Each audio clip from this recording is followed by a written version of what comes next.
So one of the learns with the 30 sayings of the wise is don't say to Sue Jolly, yeah, of course we'll do one. We'll just have the one that nobody else wants. So then she gets rid of the other 29 and gives us ours. However, God's really good, because when we got it, this was the one that Laurie said, oh, that's the one I wanted. So our verse is Proverbs 22, verse 28.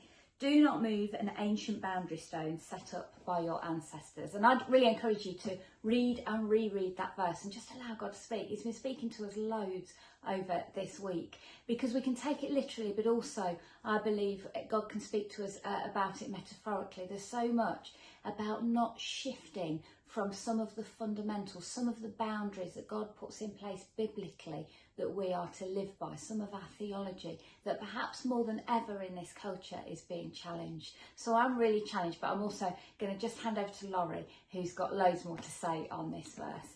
We're going to seamlessly edit it. You'll barely notice. I think we did it. I think we did it. Let's look at that verse again. Do not move an ancient boundary stone set up by your forefathers. It's an ancient boundary that's been set up by the forefathers, by the ancestors. You can feel the antiquity in this verse. The boundaries have been in place for generations. And since the boundary stone is where it was originally placed, in other words, no one's moved it since, we can infer there's been no hostility. There's been no conflict over that boundary.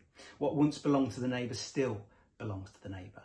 What once belonged to you still belongs to you. There's been peace over this piece of land. But sometimes we or our neighbours get greedy. We look over and think that our neighbour's grass somehow looks greener than our own. And we decide to move our boundaries down, to take what was theirs. And we only have to look at the wars that are currently raging across the globe to see that in many cases it started because someone's moved a boundary stone. They've decided to take some land, or they've decided that they want some extra resources. They've decided that the grass just looks greener. Well, the victor wins, but it doesn't end there. The neighbour doesn't forget that their boundary stone has been moved, that the culture and the land has been stolen.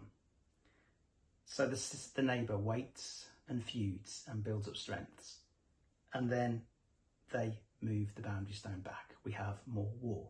Where once there was peace, war now rages. So no matter how green your neighbour's grass looks, don't move the boundary stone if you want peace for you and for subsequent generations. And now for a seamless close.